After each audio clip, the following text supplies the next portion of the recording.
Assalamualaikum warahmatullahi wabarakatuh. Salam sejahtera untuk kita semua. Halo semua, apa kabar? Saya harapkan kalian semua dalam keadaan sehat walafiat.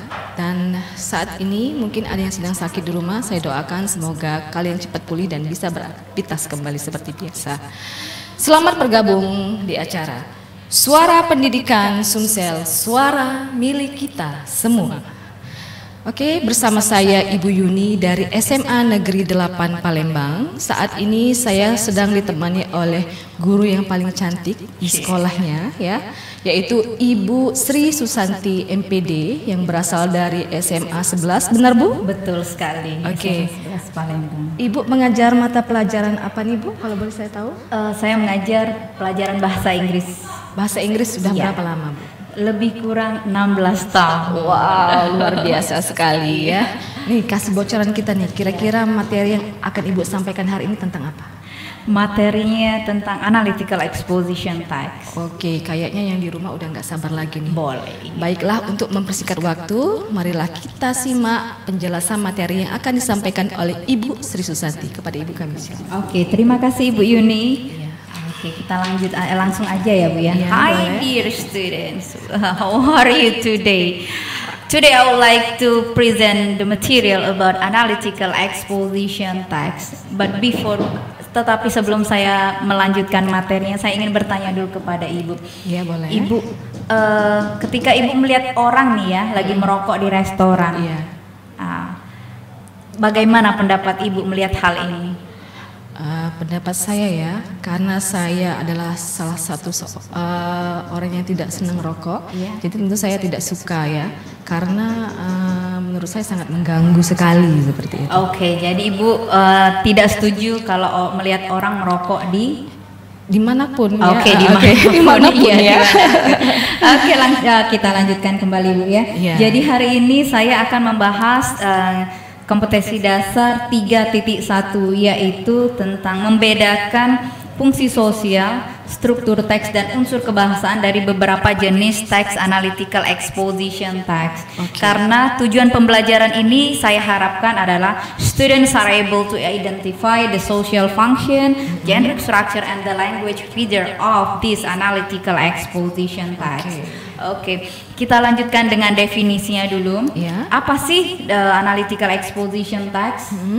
Analytical exposition tags itu adalah argumentative tags. Oke, apa Jadi itu? dari katanya aja sudah argumentatif. Seperti Ya. yang saya tanyakan kepada Ibu. Ibu Ya. setuju nggak kalau melihat orang merokok di restoran? Oke, Ibu ya. mengatakan tidak setuju. Kemudian Ya. Ibu menggunakan kata karena. Oke. Oke, jadi Ya, ya. kalimat berikutnya itu merupakan argumen Ibu. Oh, iya, Oke. iya, Nah, ketika kita menyatakan sesuatu A tentang A dan kemudian kita memberikan alasan, itu tujuannya adalah kita untuk meyakinkan kepada si pendengar Iya. atau pembaca Iya. itu bahwa pernyataan kita itu adalah benar. Oh, seperti Jadi itu. iya, Iya, iya, seperti iya. analytical exposition tags ini tujuannya adalah to persuade. Jadi intinya adalah to persuade. So the social function of this tag is to persuade the reader that the idea is important.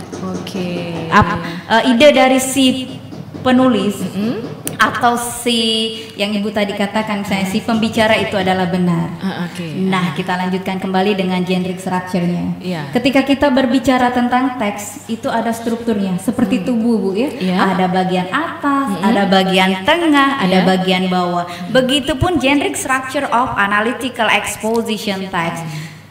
Struktur yang pertama itu ada di atas atau bisa dikatakan ada di paragraf pertama. Kita menyebutnya itu sebagai tesis. Kemudian lanjut di paragraf berikutnya yaitu argumen dan paragraf terakhir itu adalah reiteration. Oke, jadi tesis ini adalah about the topic, the main topic, atau mungkin kalau kita bahas tentang smoking maka berisi tentang definisi dari merokok itu. Tetapi bukan berdasarkan cuap-cuap aja Bu ya, kita harus berdasarkan teori dulu yang meyakinkan. Kemudian lanjut ke argumen. Di argumen ini tidak hanya mengatakan bahwa A jelek, tetapi kita harus memberikan pernyataan lainnya. Oh, jadi ngasih alasan yang lain ya, Bu, ya? Iya. Maksudnya begini Bu, ketika Ibu mengatakan bahwa merokok itu jelek, Ibu menggunakan kata karena. Nah, karena berikutnya itu adalah elaboration atau disebut dengan the development of the main point yang mengatakan bahwa rokok itu jelek tadi. Oke, lanjut nanti di paragraf terakhir biasanya menggunakan kata reiteration, yaitu ada kata kesimpulan. Oke. Nah, ketika kita berbicara tentang argumen, tidak hanya satu yang dihadirkan. Karena semakin banyak argumen yang kita sampaikan, maka semakin mudah atau semakin yakin orang itu percaya bahwa pernyataan kita itu benar. Oke. Jadi nanti di argumen tadi nanti akan kita temukan dengan kata pertama, kedua, selanjutnya, kemudian adalah yang terakhir. Oke, itu tadi tentang generic structure. Kita lanjutkan tentang language feeder. Yang pertama di kalimat ini atau di teks ini kita akan menemukan kalimat dalam bentuk simple present tense. Artinya kata kerja yang dipakai itu adalah kata kerja pertama atau to be miliknya present tense. Kemudian mengapa menggunakan simple present tense? Karena pernyataan ini adalah fakta. Seperti kita tahu ya, ada simple present tense adalah tenses atau kalimat yang digunakan untuk menyatakan fakta. Oke, kemudian ada evaluative language tadi Ibu. Ada unsur bahwa setuju, tidak setuju tadi. Ada unsur mengevaluasi pernyataan tersebut. Kemudian lanjut dengan internal conjunction, itu biasanya menggunakan kata first, second, kemudian terakhir adalah finally. Oke, kemudian ada kata casual conjunction, itu tadi yang misalnya ada kata because, due to, something like that. Oke, mungkin akan lebih mudah kalau kita bahas dengan melalui contoh. Contoh di sini seperti saya katakan di awal, yaitu materi tentang smoking in restaurant.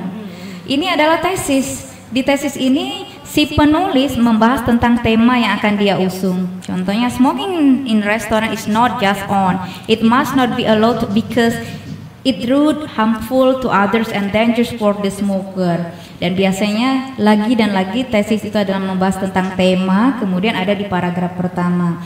Nah, di sini cluenya adalah kata rude, harmful dengan dangerous. Ini merupakan argumen dan itu akan dilanjutkan di paragraf berikutnya. Oke, lanjut ke argumennya. Dikatakan bahwa perhatikan di sini ada kata firstly sebagai internal conjunction, kemudian ada kata another reason, kemudian yang terakhir adalah finally. Di sini si penulis tidak hanya memberikan argumen hanya simple sentence saja, poinnya saja, tetapi dia menulis kalimat yang lain yang disebut dengan elaboration. Karena di elaboration inilah yang mensupport main point dari yang argumen dia. Oke, jadi umpamanya firstly, smoking in restaurant is impolite. Mengapa dikatakan merokok di restoran itu tidak sopan? Di sini dinyatakannya penekanan yang lain. The smell of the smoke affect all people and can turn them off their food. Kemudian ada lagi, people pay to taste good food and not to be put off by foul smelling smoke. Jadi di sini si penulis tidak hanya memberikan poin saja, tetapi dia memberikan pernyataan lainnya. Lanjut berikutnya, seperti saya katakan sebelumnya bahwa semakin banyak argumen yang kita berikan, maka semakin orang percaya bahwa pernyataan kita benar. Pernyataan kita itu adalah bagus. Kenapa? Karena tujuan dari analytical exposition adalah to persuade, membujuk, to convince the reader bahwa our opinion as the writer is correct. Next yang terakhir, jadi kalau misalnya kalian siswa menemukan sebuah teks, di teks itu di paragrafnya ada kata firstly, ada kata another, kemudian terakhirnya ada kata finally, itu pastilah analytical exposition text. Seperti itu ya, ciri-cirinya. Ya, kemudian di paragraf terakhir atau di paragraf terakhir dari teks tersebut menggunakan kata in conclusion or it can be conclude, itu adalah reiteration, salah satu generic structure dari analytical exposition text.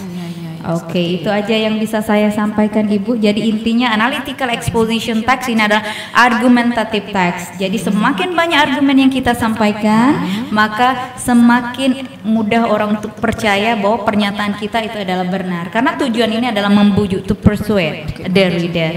Oke, ya. Terima kasih Bu Susanti atas penjelasannya hari ini. Materinya sangat menarik sekali ya. Tapi sayang karena waktu yang terbatas, jadi mungkin di lain kesempatan akan kami undang kembali untuk menyajikan materi-materi yang lebih menarik lainnya.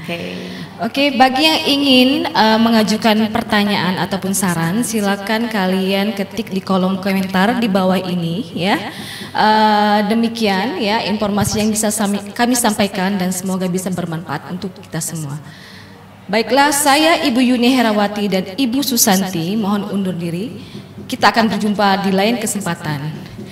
Suara Pendidikan Sumsel, suara milik kita semua. Assalamualaikum warahmatullahi wabarakatuh. Waalaikumsalam warahmatullahi wabarakatuh.